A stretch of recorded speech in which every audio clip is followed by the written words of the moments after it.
reka tubasuhuze abateze amatwi Bwiza TV ndetse n'abakurikirana bwiza.com aho tubagezaho ikiganiro Isanzure. Ikiganiro Isanzure ni ikiganiro gicukumbura amakuru tukayabyazamo n'ayandi. Denis, turi kumwe muri iki kiganiro. Yego, waramutse mahoro. Waramutse neza, wabonye Imana ikingura? Yakinguye. Kadusuze n'abadukurikiye bose aho bari hose mu bice bitandukanye by'igihugu ndetse n'abari hanze yacyo, kuko dufite buriya abantu badukurikirana hirya no hino ku isi, haba mu Burayi, muri Amerika ndetse no muri Afurika, nk'uko tujya tubibona muri za komenti bagenda batugezaho zitandukanye ku biganiro tubagezaho biba bicukumbuye.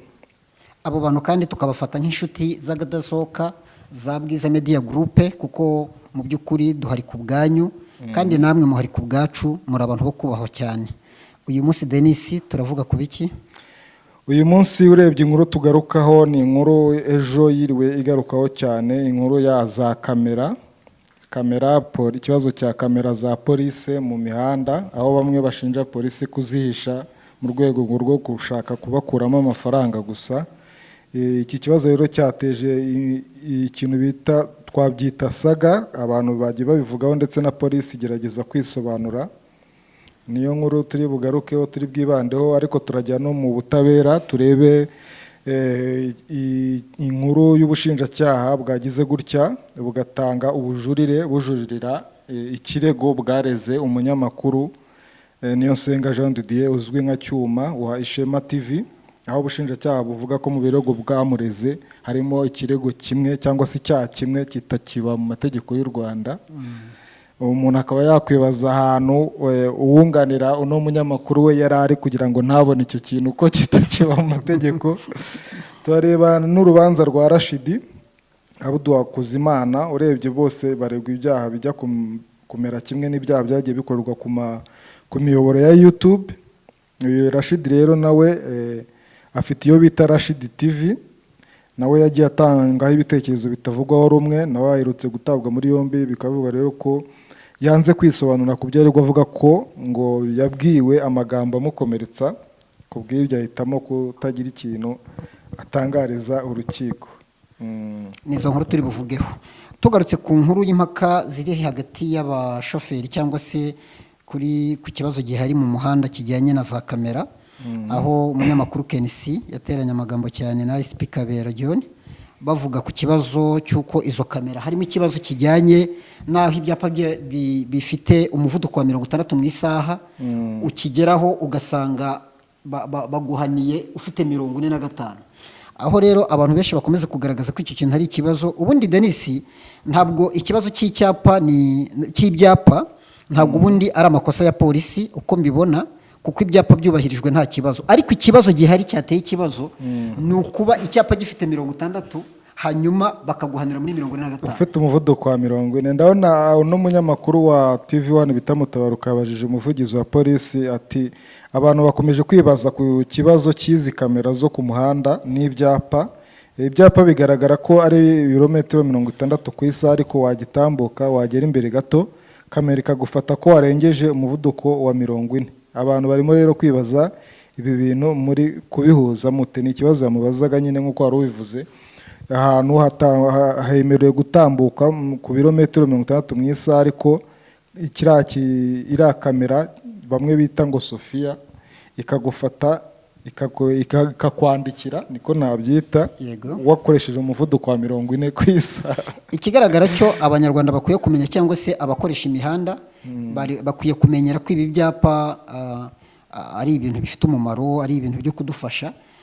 Ntabwo ntekereza ko bakwiye kureba ku kibazo cyo kuvuga ngo zirahishe, ahubwo ukwiye kureba ngo ese umuvuduko mfite ujyanye n'icyapa, kuko kuva hano kugera i Musanze uzasanga hari icyapa icya 80, icya 60, icya 40, icya 50. Ni nabyo byapa biri muri uriya muhanda wenda wa Musanze bariko bariho mvuga.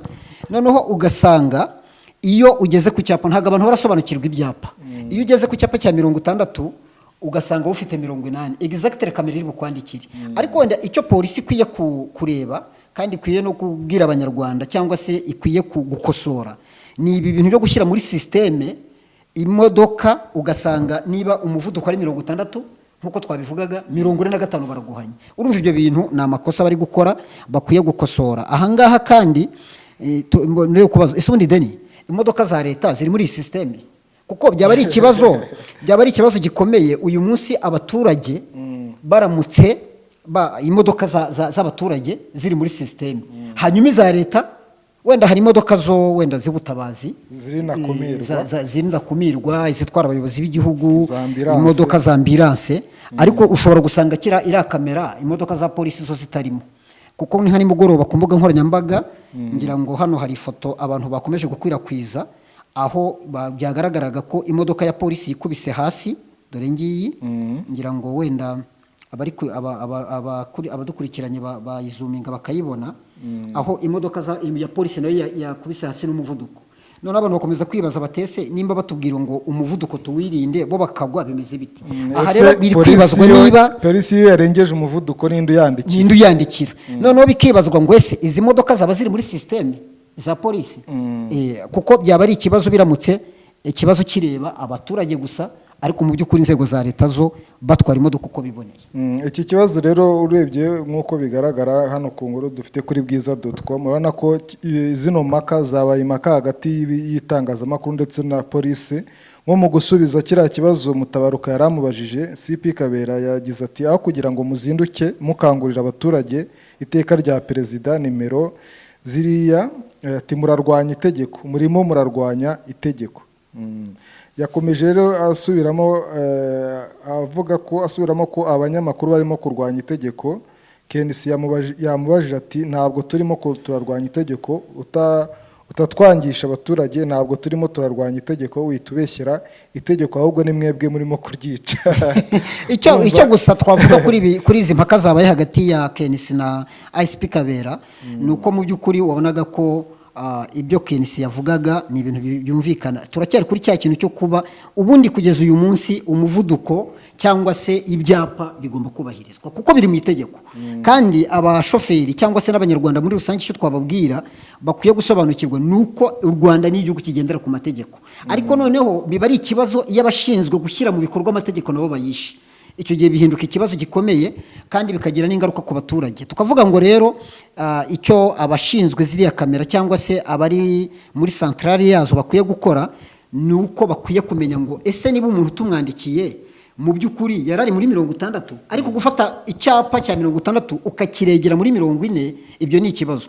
Denis hari n'ibindi bibazo by'abantu bari kujya bajya kure Karama ugasanga bakwandikiye ngo waruri Gisenyi umaze n'ibyo muri utahagera cyakora wajya kuri polisi bakabikosora izo kanke ebyiri zimaze kugaragara aho hari abantu bagiye bandikirwa bakakubwira ngo uyu munsi uyu wari uraha naha yabibona muri kamera bamwandikiye message ugasanga ntiyigeze akora urwo rugendo cyakora polisi kabikosora wenda ubwo se icyo ni ikibazo cy'ikoranabuhanga twavuga ko mudasobwa zitakiri mudasobwa zabaye musobwa mudasobwa zikoreshwa n'abantu kandi zishobora no gusobwa ariko noneho ikibazo gihari nibakurikirane neza gusa ngewe ku rwange ruhande icyo ngangurira abanyarwanda nuko bakwiye gukurikiza amategeko bagakurikiza ibyapa ariko polisi nayo ikexecta ibintu ikurikije uko ibyapa bimeze kuko nk'urugero iki cyapa cyatanzwe urugero cyane kiri hano uvuye kuri convention center ni icyapa cya 60 ariko hamaze kugaragara abantu kiri kwandikira muri 45 urumva rero tugarutse kuri iyi nkuru aho usanga n'ubundi harimo ikibazo cy'uko ziriya kamera zihishe ubundi mu by'ukuri kuba polisi yarafashe icyemezo cyo kugenda izihishe uzi ko inazitwikira yego hano hari ifoto igaragara rwose itwikiriye ikintu kimeze nka shitingi y'ubururu kandi nanone kamera ihishe ku gihuru ariko umuvugizi wa polisi ni Kabera ndetse na komiseri w'ishami ry'umutekano mu muhanda SCP Gerard Mayimana bahakanye bivuye inyuma byo gushyira inyuma cyangwa ibyo guhisha zino kamera ni mu kiganiro nyine batanze bagiranye na radio y'igihugu ariko nkuko amashusho bigaragaza yo birabona ko ino kamera rwose isa nkaho yarihishe aho bigaragara yuko polisi icyo yagombye gukora ni ukumenya ngo twashyize kamera ndetse bakazishyira ahantu habona n'abanyarwanda bakamenya ko zihari we wakora ikosa reka nkubwire Denis ngewe iyo polisi nyandikiye nta kibazo njya ngira kubera ko ninjye wakoze ikosa kuko icyapa niba gifite 40 njye nkagendera muri 60 bakanyandikira nta rubanza mbona kuri polisi. Niyo mpuye nabo bakambwira bati ufite ideni, ngasanga wenda ideni sinarindi cyangwa sinarirebye sinabyitegereje, icyo nkora ari ugusaba imbabazi nkajya kwishyura. Ariko noneho icyo nacyo polisi ikora cyo kuzihisha kamera kugeza ubwo bayitwikira muri ura rwego, yewe naho bagiye bazishinga bagomba kuzishyira ku mugaragaro abantu bose bakazibona.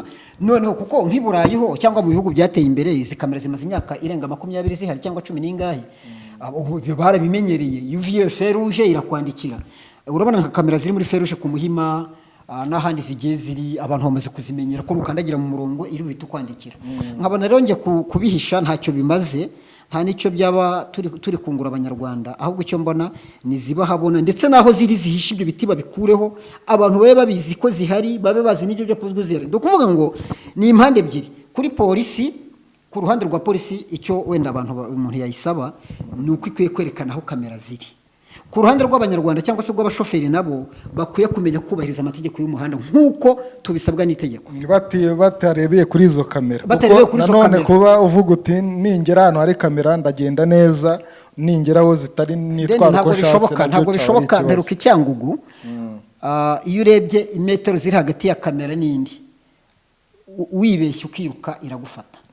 Kuko kuvuga ngo ndaza kugera aho itari, kereka wenda bakubwira ngo iri Musambira indura yisanga i Nyanza, ariko ubu ngubu ngira ngo muri metero zitarenze 200 cyangwa 300 harimo kamera. Ubundi usaba kwiruka gute? Abantu bamenyere kugendera muri 60, bamenyere kugendera muri 80, niba ari cyapa cya 40 bakigenderemo. Ariko polisi nayo nta mpamvu yo gufata amakamera ngo yahishe.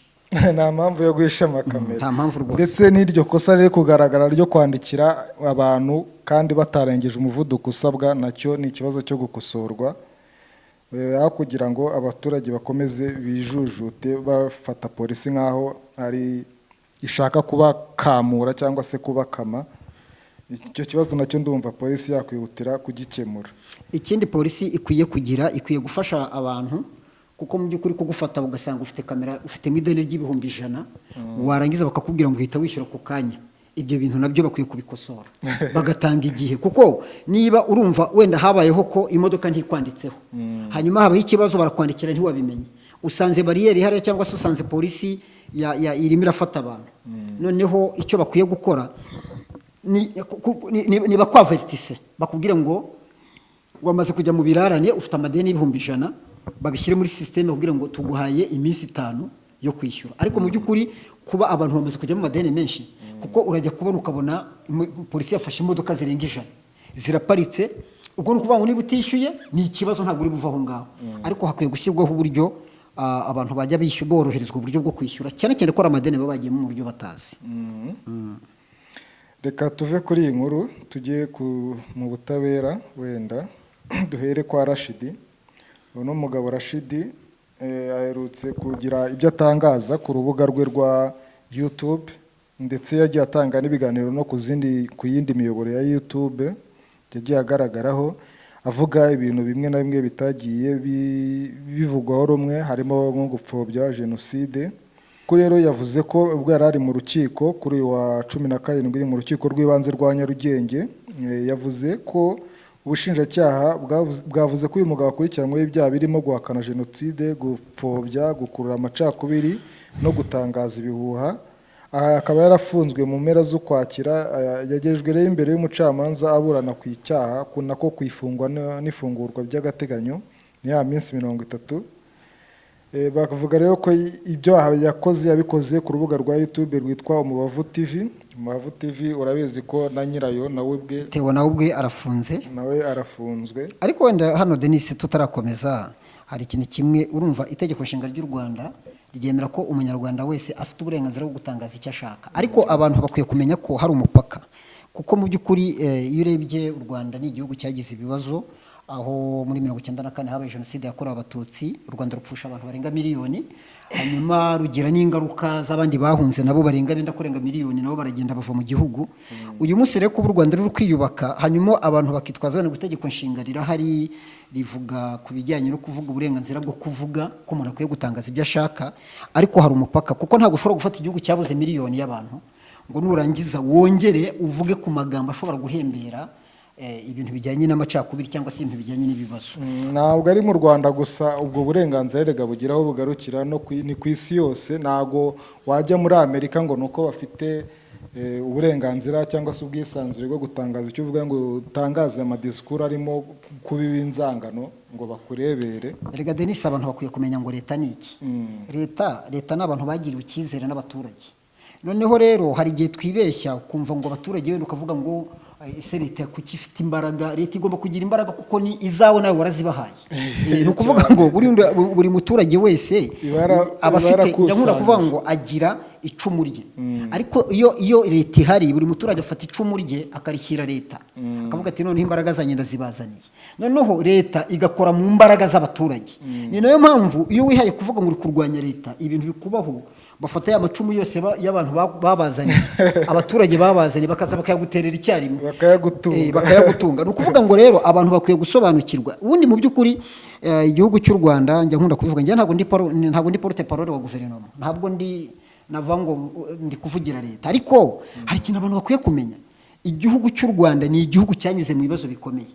Donc bakwiye kumenya ngo ni ibiki bihavugirwa, kuko mu by'ukuri urabona aha uravuga ko Rashidi yaba yanze kugira icyo atangaza. Yanze kugira icyo atangaza, yavuze ko ngo aho yafungiye ngo yakoreye iyicarubozo ngo ryo mu mutwe, ngo abwirwa amagambo amukomeretsa mu gihe cy'ibazwa, kandi ko bitemewe mu mategeko. Izo ni impamvu yatanze avuga ko zatuma adakomeza kugira icyo atangariza urukiko. Yabwiwe amagambo amukomeretsa kandi nawe araregwa kuvuga amagambo akomeretsa abandi. Ubwo urumva ko ni ikibazo. Araregwa amagambo akomeretsa abandi, none nawe bamubwiye amukomeretsa. Ubwo urubanza ruraza gucibwa gute? Wakomeza ukadusomera. Umwunganizi we mu mategeko ni Maître Felix Rudakemwa, yewe yabanje kwanga kugira icyo avuga kuko ngo uwo yunganira agomba kubanza agasubizwa uburenganzira yambuwe mbere. Yasabye rero kurekurwa agakurikiranwa adafunze, nawe ubushinjacyaha bwo busaba ko urukiko rusaba urukiko ko akomeza gufungwa by'agateganyo. Iyo urebye ibi byaha nyine bikorerwa ku mirongo ya YouTube, ni ibyaha abantu batari bamenyereye. Ni ibyaha byeze muri iyi minsi. Ibyaha byeze muri iyi minsi, tumaze kugira abantu benshi, Damage, Karasira, Rashidi, ngira ngo buriya gana Cyuma, oya Cyuma we ngira ngo ni ariko na Cyuma we ibyaha aregwa ntago urebye ntago ari byo yatangaje, ahubwo ni ibindi byaha birimo gukoresha inyandiko. Jewe neze mbona kuri ca nimwe bashyizeho ngo ninde uzakurikira. Ariko noneho wajya kureba Denis, bino biri mu bibazo dufite by'uko ikoranabuhanga cyangwa se imbuga nkoranyambaga ziri kugenda zifata undi murongo. Hanyuma rero abantu kwikontorora no kumenya ibikwiye kuhavugirwa ugasanga biragoye. Ari nacyo wenda dukwiye kubwira abantu bagasobanukirwa, bakamenya ngo ese ni ayahe magambo umuntu akwiye gukoresha ku mbuga nkoranyambaga. Kuko uko byamera kose, uretse n'ikibazo cyo kuvuga ngo wenda hajemo ibibazo byo gupfobya jenoside yakorewe Abatutsi, cyangwa se hajemo n'ibibazo byo kuhavugira ibintu bidasanzwe, abantu bakwiye gusobanukirwa ko imbuga nkoranyambaga n'amagambo asanzwe abantu baganira hari amagambo adakwiye kuhakoreshwa. Ariko wenda Rashidi, itegeko ry'u Rwanda ukurikije uko itegeko nshinga ryubatse cyangwa se nuko amategeko yubatse, uyu munsi buriya Rashidi aracyari umwere, kuko igihe cyose ugikurikiranywe ukaba utarahamya icyaha uba ukiri umwere. Kereka wamaze guhamya icyaha mu rwego rwa mbere ugafata ubujurire, icyo gihe uba wahamwe n'icyaha ushobora kuba umwere cyangwa se icyaha kigakomeza kuguhama. Ariko uyu munsi kuba ibintu bye bikiri mu rukiko, akaba akiri gusabirwa gufungurwa by'agateganyo cyangwa se gufungwa by'agateganyo, bigaragara ko icyo gihe umuntu aba akiri umwere. Ariko urabona ko ikibazo cyo gufungwa no gufungurwa by'agateganyo cyo kiracyari ikibazo gikomeje guteza impaka. Nahoze mbona ejo bundi umuyobozi wa Transparency International Rwanda, Madame Ingabire, nawe agaruka kuri iki kibazo avuga ko wamugani ibi bintu byo gufunga umuntu kuri buri gakosa. Denis, ni ikibazo gikomeye. Ubundi amategeko yo mu Rwanda yubatse neza, ahubwo uburyo bw'abantu bayashyira mu bikorwa nicyo kibazo kivuka. Mu by'ukuri uyu munsi iyo uhamagaye umuntu ukamuhamagara mu bushinjacyaha, ugasanga afite icyaha, wenda urugero wenda yatanze chèque sans provision, ugahita umwambika ipingu. Wamara kumwambika ipingu ugahita ko umushyikiriza ubushinjacyaha nabwo bagahita bukora imihigo yo kujya kumurega. Bwamara kumurega, umucamanza nawe kandi afite uburenganzira bwo kubwira wa muntu ati tugiye kuguha igihano gisubitse, ubu burenganzira umucamanza arabufite, nta n'ubuze kumubaza ngo kuki wabikoze. Ariko ikibazo kiri mu mategeko ni uko ibintu byose ni ugufunga, ariko ntibatekereze ko leta irahombera aho hantu. Leta iraza guhombera aho hantu kuko ba bantu buriya hari n'ubucucike buriyongera mu magereza. Buriya abantu babona ikibazo cyo gufunga bakakibona nk'ikibazo cyo guhana abantu, ariko ni ikibazo leta ihomberamo. Njyewe ndabikubwira nk'umuntu wabaye muri gereza. Reka nkubwire Denis, gereza igaburira abantu, icyo ni icyambere n'ubuzima bw'ibanze, ikabavuza.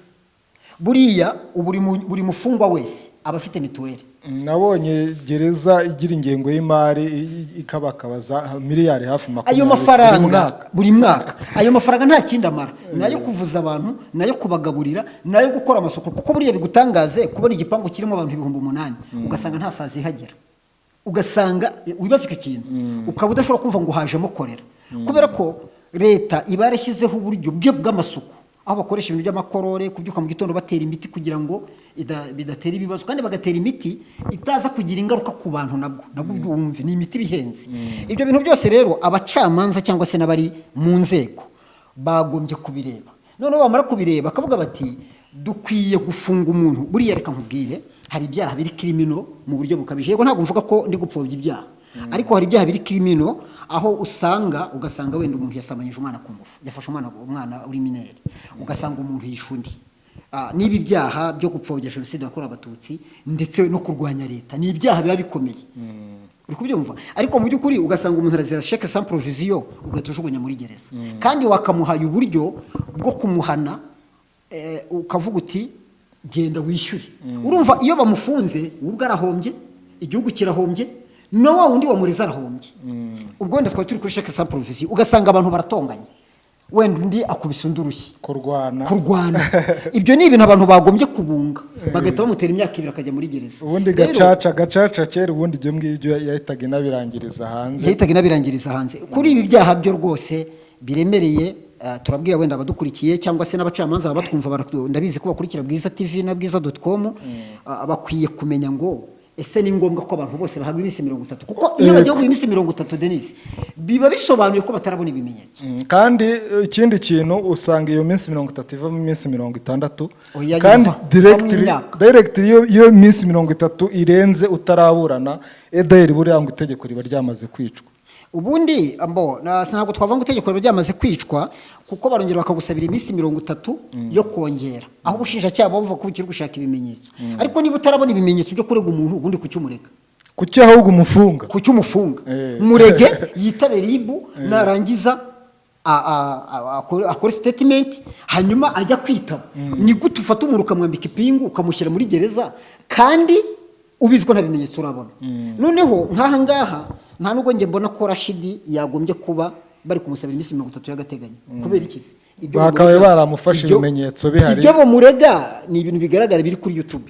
Nta mpamvu nibafata icyaha bakora icyo bita kurega dosiye mu mizi, bagende bamurege, bavuga bati icyaha wakoze, proposal yacu ni imyaka 10, wenda nacyemera, kuko buriya amategeko yo mu Rwanda, itegeko rijyanye ndavuga kuri code penal ya 2012, kandi ntekereza ko na 2018 ko yavuguruwe, ariko ikimeze ingingo ya 77 na 78 zagabanyaga ibihano. Zaravugaga ngo mu gihe kwemera icyaha k'umuntu cyangwa hari impamvu nyoroshya cyaha cyangwa hari impamvu zishobora gutuma umuntu agabanyirizwa ibihano bigabanywa muri ubu buryo bukurikira. Igihano cya burundu y'umwihariko gishobora cyangwa cya burundu gishobora kugabanywa kugeza ku myaka 10. Urumva? Igihano cy'imyaka 25 ku muntu doka igihe ubusabe bwawe cyangwa impamvu nyoroshya cyaha zabaye cyashoboraga kugabanywa kugera ku myaka 5. Ubwo ivyo bintu none bakavuga ngo igihano cy'imyaka 7 nyandiko mpimbano, ruswa, kuko byose byari imyaka 7, gishobora kugabanywa kugera ku mwaka 1 igihe cyose byemewe yuko bagiye kugabanyiriza ibihano. Bakavuga ngo igihano cy'imyaka 5, ibingibi by'amasheke, ibingibi bya escroquerie, niyo byari imyaka 5, gishobora kugabanywa kugeza ku mezi 6. Noneho rero wajya kureba ibyo bintu byose, bakavuga ngo se ni ryari umuntu kwemera icyaha kwe bigaragara cyangwa se byemezwa. Bakavuga itegeko rikavuga ngo igihe cyose uhagaze imbere y'umucamanza ukemera ibyo wakoze, uko kwemera kwawe kuba guhawe agaciro, kuko ibindi bashobora kukwemeza, ushobora kubyemezwa n'inkono yakubiswe, ushobora kubyemezwa n'itotezwa wakoze, kandi ubona ko ari ikibazo dufite mu Rwanda. Ariko wenda icyo abashinzwe amategeko twavuga wenda tuvuze kuri urubanza rwa Rashidi ni uko bakwiye kumenya ngo ntabwo ikiza ari gufunga abantu nk'uko Ingabire yabivuze. Bakwiye kumenya ngo kuko uyu munsi ntugire ngo Rashidi reka niyo Rashidi turiho, ntugire ngo Rashidi umuhamagaye muri polisi ukamwereka ibyaha ari gukora, ejo ukongera kumuhamagara akakwitaba, burya yahindura. Ubundi hagombye gufunga umuntu babona ko yananiranye, bakavuga bati ibintu byanze ntabwo biri kwemera. Biteganyijwe rero ko ngo umucamanza agiye gusuzuma ibyo byose byavuzwe, hanyuma akazafata umwanzuro mu iburanisha cyangwa se kuri iki kibazo nyine cy'ifungwa n'ifungurwa ry'agateganyo. Ni ku itariki 22 n'ejo bundi mu cyumweru gitaha hari mu ntangiriro, itariki 22 Ugushyingo. Ubwo nibwo tuzamenya ibizakurikira kuri uru rubanza rwa Rashidi rusa nkaho rurimo ruratangira. Ariko abantu bakwiye kumenya bakabaho ubuzima, bakareka kumera kubaho nk'abiyahura.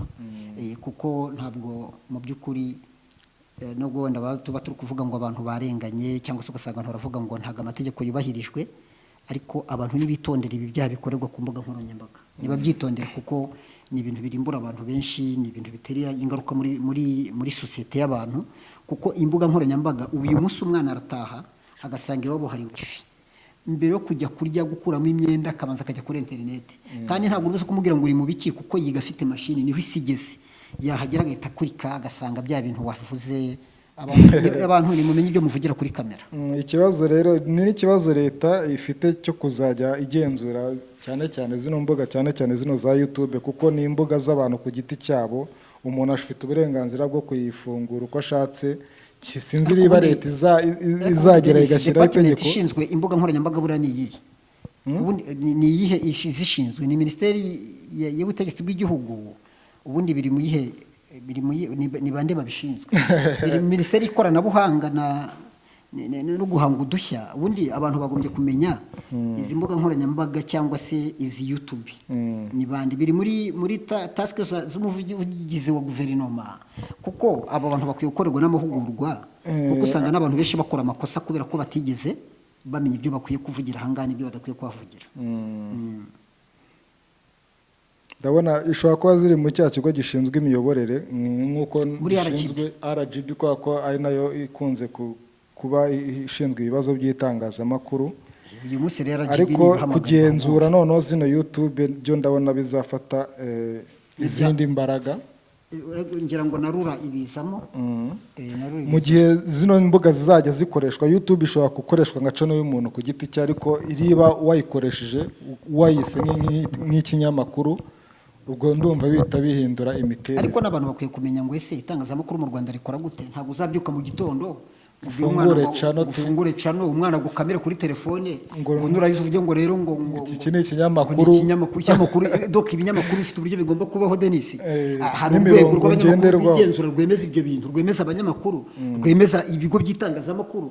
Ese icyo kinyamakuru cyabo cyanditse he? Ushobora no kucyandika muri RGB birashoboka, ariko ntibiguha uburenganzira bwo kujya hariya ngo uvuge nk'umunyamakuru. Nabonye no muri case ya Cyumanyira ngo turaza kuyivuga icyo kibazo cyajemo. Ntabwo uyu munsi dufite abantu benshi bize amategeko, ariko bose ntabwo ari abavoka. Ntabwo uyu munsi warangiza muri Yerika cyangwa ngo urangize i Butare ngo nurangiza ngo niho hagiye kuba urubanza ngo uvuge ngo nje kuburanira runaka. Ugomba kugira aho ugomba kuba wanditse. Hari na processes z'abanyamakuru. Ntabwo uzabyuka mu gitondo ufata ibintu ugenda ubikubite hariya ngo njye nabaye umunyamakuru. Umunyamakuru se wemejwe nande? Byabaye hehe? Wakoze training hehe? Byagenze bite? Icyo kintu abantu bakwiye kukimenya. Be kubyuka mu gitondo rero bavuga ngo uratangaza ibintu uko bibonye, kandi mu by'ukuri sometime hari igihe abantu barenganya na leta cyangwa na RIB. Nose ubundi wakora iki? Umuntu abyutse mu gitondo akakubwira ngo, ugasanga yashyize ibintu baravuga ati azanye ibintu byo muri jenoside, atangiye akubwiye ko habaye double genocide. Urumva mu by'ukuri ubundi wakora iki mu by'ukuri? Umuntu atangiye kubwira abanyarwanda ibintu ibyo ngibyo wakora iki? Ngo kwibuka nta kintu bikimaze. Nawe wibaze. Uzi ko buriya hari abantu bajyana menya Korowani na Bibiliya byemera ko kwibuka bibaho. Aho Yosefu yabwiye bene wabo, aravuga ati ndabarahisa, nimumara kwimuka mukagenda mukagera mu gihugu, muzatwara amagufa yanjye mujye kuyashyingura iwacu. Ni ibintu na Bibiliya yemera. None uyu munsi abantu babuze ababo, urahagaze ugiye kuri kamera ngo urumva njye mujye mumbabara samutayimu ntabwo mbyumva Denis, ntabwo mbyumva, ntabwo, kuko sinumva uburyo umuntu ahagarara akavuga ngo kwibuka ntabwo bibaho, ntabwo guteze. Abantu babuze ababo, twarapfushije, igihugu cyose cyuzuye imibiri y'abantu, bandi barabuze, wowe urahagaze ugiye kuri kamera ubwiye abana ngo hoya ngo kwibuka ngo nibikibibuka. Samutayimu nabo abarimo gukara n'ibisanzwe Denis, ngira ngo mu kiganiro twakoze ubushize twabaye nk'abakivugaho, ubushinjacyaha buhagarariye impande zombi. Uyu munsi Cyuma aramutse afite ibimenyetso byamushinjura cyangwa byamufasha mu rubanza rwe, nta wundi yabituma uretse ubushinjacyaha n'umwavoka we. Rero nta gitangaza kirimo kuba ubushinjacyaha bwabonye ko hari icyaha bwamureze kidahari, ahubwo icyo gihe uribaza ubushishozi bw'umucamanza wemeza icyo cyaha n'umwunganizi w'uregwa. Donc aha niho handi ujya kubona ukabona abantu baravuze bati izi manza ntiziba zaciwe mu buryo umuntu bw'ubushishozi, wagira ngo hari baba bamukoreye bakamubwira bati genda uruce gutya, kuko mu by'ukuri niba wagiye ugahanisha umuntu ukavuga ngo uyu muntu ndamuhannye ukemeza icyaha kugeza ubwo ubushinjacyaha bwaje kukuregera, aya ni amakosa y'umucamanza. Umucamanza afite amakosa. Umuntu nkondana cyane hano ngewe ni umucamanza ndetse n'umwunganizi wa Cyuma, ko kiwe icyo kintu atakibonye. Nyine ni bya bindi usanga dufata abavoka, ariko ugasanga icyo agushakaho ni amafaranga, icyo agushaka no kugira ngo umwishyure. None se ni gute umuntu waba murega icyaha? Uretse ko umwavoka ushobora gusanga, kuko baburana ntabwo twari duhari, ushobora gusanga yaranabivuze, ariko kubera pressure umucamanza wenda yari yifitiye cyangwa se ubushinjacyaha agakata atabanje kuri icyo kintu. Iki rero ni ikintu gisanzwe kibaho mu mategeko, ko ubushinjacyaha bushobora kubona ko bwibeshye, hanyuma bukaza gusaba ko njye avuga ibintu mfitiye fact. Nigeze naregwaga inyandiko mpimbano na sheke mu rukiko, hanyuma ubushinjacyaha buza kuvuga ko iyo nyandiko mpimbano basanze ntayo nakoze, kandi koko ntayo nene nakoze. Icyo cyaha bakinkuraho. Ibyo rero ni ibintu bisanzwe, ntabwo ari ibara ryacitse. Ubu mu kanya wenda abantu baratangira bavuga bati murabona ko nibyo baregaga byagize. Ngewe ntabwo ndi umushinjacyaha, nta nubwo ndi kuvuga ngo Cyuma afungwe cyangwa agire gute. Hari inzego bishinzwe, iyo ufite uburyo wakoze amakosa dufite inzego, ariko izo nzego zo zikora ziti. Niba uyu munsi umucamanza bigaragaye yuko yahanishije umuntu icyaha kitari mu mategeko, n'ibindi yamureze ntabwo biba bifite ubuziranenge. Niyo mpamvu rero uzasanga wenda mu bujurire ushobora gutungura, ushobora kujya kubona ukuntu Cyuma agizwe umwere cyangwa se imyaka yakatiwe ikagabanywa, kubera ko nicyo cyaha nacyo kiri mu byagendewe akatirwa, akaba kubera ko harimo igihano cy'imyaka 7. Buriya Cyuma, buriya uburyo yahanwemo, itegeko rivuga ko igihe umuntu yakoze uruhurirane rw'ibyaha, kuvuga ngo warwanye, wishe, wakoze viole, urumva ni babyita uruhurirane rw'ibyaha. Icyo gitegeko rivuga ko bareba igihano kinini kiri mu byo uri kuregwa, ko ibyaha ari byinshi. Rero iyo urebye ibi byaha Cyuma yaregwaga, igihano kinini cyari kirimo n'icyaha cy'inyandiko mpimbano cyari imyaka 7. Kereka yaza kugira umugisha icy'inyandiko mpimbano akaba ari cyo cyajeho dute, nibwo wenda icyo gihe bavuga bati reka tugabanye igihano cye. Ikindi gishobora gutuma wenda agabanyirizwa ibihano nk'uko itegeko ribivuga, ni igihe yaba yemeye icyaha agasaba imbabazi, kuko ikintu cyo gusaba imbabazi mu muco w'amategeko y'u Rwanda kirubahwa cyane, ku buryo bishobora kumugira umumaro. Reka dutegereze wenda bw'ubushinjacyaha bwajuriye, ariko ntibivuga yuko bizagabanya igihano cye, wenda ibyaha byagabanuka. Kandi nawe yagiye avuga ko yemera ko yarezwe ibyaha 3. Numvisha amajwi yari matabaza cya kane ngo atazi ahantu cyaturutse, ngo mu byo yaregwaga kitari kirimo. Ibyo byaha 3 rero nk'uko twabikomojeho, harimo gukoresha nyine inyandiko mpimbano, gusagarira inzego z'umutekano, ngo ndetse no kwiyitirira umwuga w'itangazamakuru. Ikindi cya kane kiyongeragaho nyine n'icyo cyo gukoza isoni inzego z'umutekano. Aho rero kwiyitirira Cyuma yize itangazamakuru, avuga ko yize itangazamakuru, kandi n'ababihamya akanavuga yuko yakoze ingando y'abanyamakuru. Ubwo wenda ikibazo cyaba gihari cyaba kiri hagati ye n'abanyamakuru b'urwego rw'abanyamakuru bigenzura, kubera ko nta karita yarwo. Kandi biriya bintu ni ibintu bikomeye. Nabonye hari umunyamakuru watanze ikirego ku bintu bijyanye n'amategeko, ni witwa Ndera, ni Byansi. Ariko ikirego cye cyabaye nk'icyataye agaciro, kuko yagitanze adafite ikarita. Ikarita yararangije agaciro, bivuze yari yarabaye expired. Ni ibintu nabyo biri mu mategeko. Ngira ngo sintekereza ko wenda Cyuma yaba hatagirira karita, wenda ishobora kuba yararangiye ntajye kuyaka, cyangwa se yanayaka bakayimwima, byose birashoboka. Ariko dukwiye kumenya gukorera mu murongo, tukamenya abantu bakamenya gukora mu mategeko. N'ibitangazamakuru ririho nyine nibyo nakuvugaga, rifite abarigenzura, rifite n'abarishinzwe, dukomeze. Rashidi nk'uko twabigarutseho, Rashidi yari afite umuyoboro wa YouTube witwa Rashidi TV. Rashidi we aniyita umunyapolitiki rimwe na rimwe. Uyu rero yavuze ko ngo adateganya kugira icyo atangariza urukiko kubera ko ngo yakorewe iyicarubozo ryo mu mutwe, abwirwa amagambo amukomeretsa mu gihe cy'ibazwa kandi ko bitemewe n'amategeko. Ahangaha rero urumva yari asanzwe ari kuregwa ko nawe afite amagambo yavuze akomeretsa, none nawe ari kuvuga ko bamukomerekeje. Ibyo ni ibisanzwe, ariko ubundi urukiko rurebe koko niba ibyo avuga bifite ishingiro, kuko nabyo nubwo yaba yaravuze amagambo akomeretsa ariko ntabwo nabo bemerewe kugira gute kumukomeretsa. Ariko reka tubiharire inkiko, reka tubiharire inkiko, tubihari umucamanza. Gusa ikoreshwa rya zino mbuga cyane cyane zino za YouTube ni imiyoboro icishwaho ibitekerezo by'abantu, haba ibitekerezo by'abantu ku giti cyabo, ariko hari n'abazikoresha biyita abanyamakuru cyangwa se mbese babifashe nk'urubuga rwo gutangaho ibitekerezo bimwe na bimwe biba bitavugwaho rumwe. Ntekereza ko wenda bituruka cyane ku kibazo cy'uko itegeko nshinga ry'u Rwanda riha uburenganzira umuntu wese kuvuga ibitekerezo bye uko abyumva. Wenda abantu bakabyibeshyaho ariko ntibamenye ko hari umurongo ntarengwa, kuko iyo ufashe ukajya kuvuga ku bintu ukageza ubwo uvuga kuri jenoside yakorewe Abatutsi, kwivugaho si bibi, ariko wa mugani ugasanga abantu wenda batangajeho ibintu byo kuvuga ngo kwibuka si byo nibiveho, ndetse sometimes ugasanga baravuga ko nta jenoside yabaye. Urumva icyo gihe habajemo ibibazo, ariko ubundi itegeko nshinga ry'u Rwanda ritwemerera ko umunyarwanda wese afite uburenganzira bwo gutangaza ibitekerezo bye. Ariko burya ahantu hose nk'uko wenda twakunze kubivuga, uzasanga bagira umurongo ntarengwa, hari ibintu bivugwa n'ibitavugwa. Rashid rero yagaragaje ko ngo atemera ibyaha aregwa, ariko ntiyabyisobanuraho kuko yavuze ko hari uburenganzira bwe butubahirijwe nk'uko twabivugaga.